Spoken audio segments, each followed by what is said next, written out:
సచివాలయానికి చంద్రబాబు నాయుడు గారి సచివాలయానికి చంద్రబాబు నాయుడు గారి ఇంటికి గుంటూరు మిర్చి యాడి ఎంత దూరం?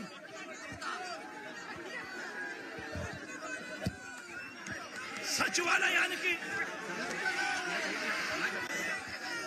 తన సచివాలయానికి కూతవేటు దూరంలో ఉన్న గుంటూరు మిర్చి యార్డులో రైతులు పడతా ఉన్న అవస్థలు చంద్రబాబు నాయుడు గారికి అర్థం కావడం లేదు.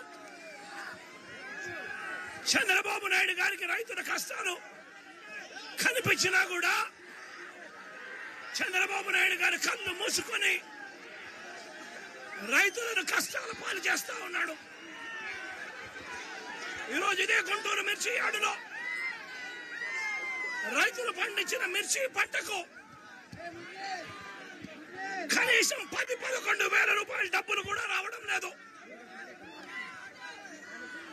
రైతులు కష్టపడి తాము పండించిన పంటను అమ్ముకోలేని పరిస్థితిలో రైతులు ఈరోజు ఉన్నారు. రైతులకు ఈరోజు ఒకవైపు తెగుళ్ల వల్ల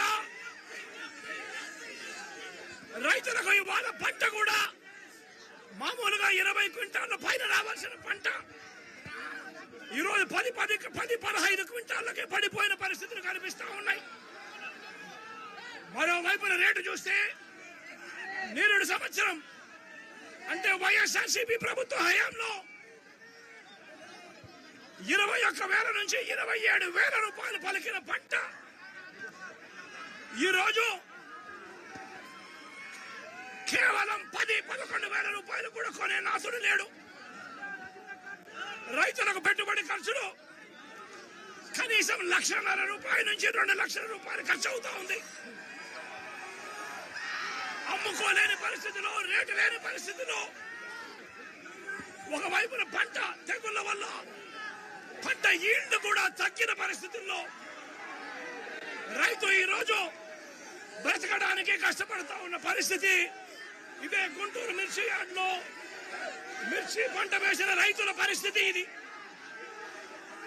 రాష్ట్ర వ్యాప్తంగా ఏ పంట తీసుకున్నా కూడా కందులు గాని, మినుము గాని, పెసరు గాని, టమాటో గాని, పత్తి గాని, ఇలా ఏ పంట తీసుకున్నా కూడా రైతులకు గిట్టుబాటు ధరలు రాని పరిస్థితి ఈ రోజు ఈ రాష్ట్రంలో కనిపిస్తా ఉంది. మరోవైపున చూస్తే చంద్రబాబు నాయుడు గారు రైతులను దళారీలకు అమ్మేసిన పరిస్థితి కనిపిస్తా ఉంది. ఈరోజు వైఎస్ఆర్సీపీ ప్రభుత్వ హయాంలో రైతు జీవితంలో వెలుగులు చూడడానికి ప్రవేశపెట్టిన సంస్కరణలన్నీ కూడా ఈరోజు అన్ని కూడా కనపడకుండా పోయే పరిస్థితిలోకి వచ్చాయి. ఈరోజు గ్రామాలలో ఆర్బీకే వ్యవస్థ ఈరోజు గ్రామాలలో నిర్వీర్యమైపోయిన పరిస్థితి. ఈ గ్రామ వ్యవస్థ నిర్వీర్యమైపోయిన పరిస్థితి. ఈరోజు గ్రామాలలో రైతులను చేయి పట్టుకొని నడిపించే ఈ ఆర్బీకే వ్యవస్థ ద్వారా గతంలో పంటలు కొనుగోలు జరిగేటివి.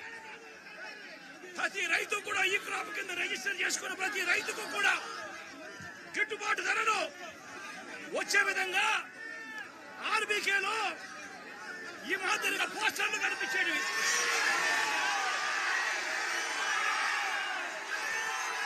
ప్రతి ఆర్బీకేలో కూడా ఈ మాదిరిగా పోస్టర్లు కనిపించేవి. ఈ గిట్టుబాటు ధరల కంటే కూడా తక్కువ రేటుకు ఏ రైతు అమ్ముకోవాల్సిన పరిస్థితి వచ్చేది కాదు.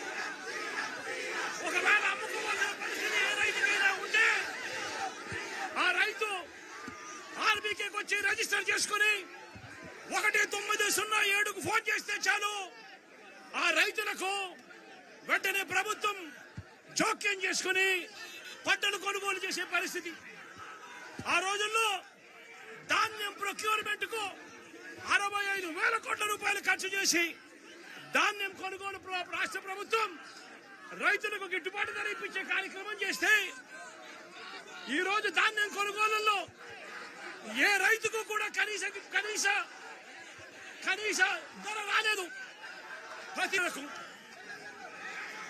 ఇతర పంటల కొనుగోలుకు వైఎస్ఆర్సీపీ ప్రభుత్వ హయాంలో 7,000 కోట్ల రూపాయల పైచీలకు ఇతర పంటల కొనుగోళ్ల కోసం ఖర్చు చేసి ప్రతి రైతును కూడా ఆదుకున్న పరిస్థితి మా ప్రభుత్వంలో ఉంటే ఈ రోజు రైతులకు గిట్టుబాటు ధర ఇప్పించాలన్న ఆలోచన లేదు. ఆర్బీకేల ద్వారా కొనుగోలు చేయాలి అన్న ఆలోచన లేదు. ఒక నంబర్ ఫోన్ కొడితే చాలు ప్రభుత్వం స్పందిస్తుందన్న నమ్మకం ఈ రోజు రైతుల్లో కూడా కరువు అయిపోయిన పరిస్థితులు ఈ రోజు రాష్ట్రంలో కనిపిస్తా ఉన్న పరిస్థితులు. ఈ రోజు ప్రతి వ్యవస్థ కూడా నిర్వీర్యమైపోయిన పరిస్థితి. ఆర్బీకేలు నిర్వీర్యమైపోయాయి. ఆర్బీకేలో అనుసంధానంగా ఉన్న ఇంటిగ్రేటెడ్ ల్యాబ్స్ ఈ రోజు నిర్వీర్యమైపోయినాయి. గతంలో ఎవరైనా కల్తీ విత్తనాలు అమ్మాలనుకుంటే ప్రభుత్వం ఉంది అని చెప్పి భయపడే పరిస్థితి నుంచి ఈ రోజు యథేచ్ఛగా ప్రభుత్వం దగ్గరుండి ఆర్బీకేల ద్వారా ఎరువులు సప్లై, విత్తనాల సప్లై ఆపేసిన కార్యక్రమం జరుగుతా ఉంది. ఎరువుల సప్లై, విత్తనాల సప్లై, పెస్టిసైడ్ సప్లై ఆర్బీకేల ద్వారా పూర్తిగా శిథిల పరిస్థితులలో ఈ రోజు ఎరువులు కొనాలంటే రైతులు ప్రైవేట్ బ్రోకర్ల దగ్గర కొనాల్సి వస్తా ఉంది.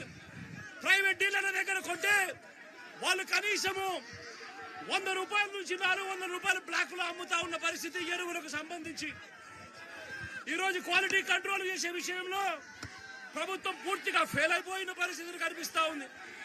నాణ్యమైనవి మాత్రమే అమ్మే పరిస్థితి గతంలో ఆర్బీకేల ద్వారా చేస్తే రాష్ట్ర ప్రభుత్వం ఈ రోజు నాణ్యమైనటివి ఏవి కూడా రైతులకు సప్లై కాకుండా ఉండే పరిస్థితి ఈ రోజు రాష్ట్రంలో నెలకొని ఉంది. ఇప్పటికైనా రాష్ట్ర ప్రభుత్వం కళ్ళు తెరిచి రైతులకు పెట్టుబడి సహాయం కింద వాళ్ళు ఇస్తామని చెప్పిన పిఎం కిసాన్ కాక 20,000 రూపాయలు ఏదైతే ఇస్తామని చెప్పారో అది కూడా రైతులను మోసం చేసిన పరిస్థితిలో ఈ రోజు రాష్ట్ర ప్రభుత్వం కనిపిస్తా ఉంది. రైతులకు ఈ రోజు 0 వడ్డీ రాని పరిస్థితి ఈ రోజు రైతాంగం మీద కనిపిస్తా ఉంది. ఈ రోజు ప్రతి విషయంలోనూ కూడా రైతులు ఈ ప్రభుత్వంలో నష్టపోయిన పరిస్థితుల మధ్య చంద్రబాబు నాయుడు గారు ఇప్పటికైనా కళ్ళు తెరవాలి, గుంటూరు మిర్చి యార్డుకు రావాలి, వచ్చి రైతుల కష్టాలు తెలుసుకొని రైతులకు కనీస గిట్టుబాటు ధర వచ్చే విధంగా రైతుల కోసం చంద్రబాబు నాయుడు గారు గట్టిగా నిలబడకపోతే తీవ్రమైన పరిణామాలుంటాయి. రాబోయే రోజుల్లో రైతుల తరపున చంద్రబాబు నాయుడు గారిని హెచ్చరిస్తా ఉన్నాం. ఈ రోజు ఇక్కడ కూడా పరిస్థితి ఏమిటి అంటే ఒక ప్రతిపక్ష నాయకుడు ఇక్కడికి వస్తున్నాడు అనంటే, రైతులతో మాట్లాడే ప్రయత్నం చేస్తున్నాడు అనంటే కనీసం పోలీసుల భద్రత కూడా చంద్రబాబు నాయుడు గారు ఇవ్వని పరిస్థితి. నేను ఇదే చంద్రబాబు నాయుడు గారికి చెప్తా ఉన్నా, ఎల్లకాలం ఈ ప్రభుత్వం ఉండదు. రేపొద్దున ప్రతిపక్షంలో మీరు కూర్చున్నప్పుడు ఇదే మాదిరిగా పోలీసు భద్రత మేము తీసేస్తే ఎలా ఉంటుందో ఒక్కసారి ఆలోచన చేసుకో చంద్రబాబు. నువ్వు చేస్తా ఉన్నది కరెక్టా కాదా అన్నది కూడా ఒకసారి ఆలోచన చేసుకోమని చంద్రబాబు నాయుడు గారికి ఈ సందర్భంగా గట్టిగా చెప్తా ఉన్నాం, విజ్ఞప్తి చేస్తూ.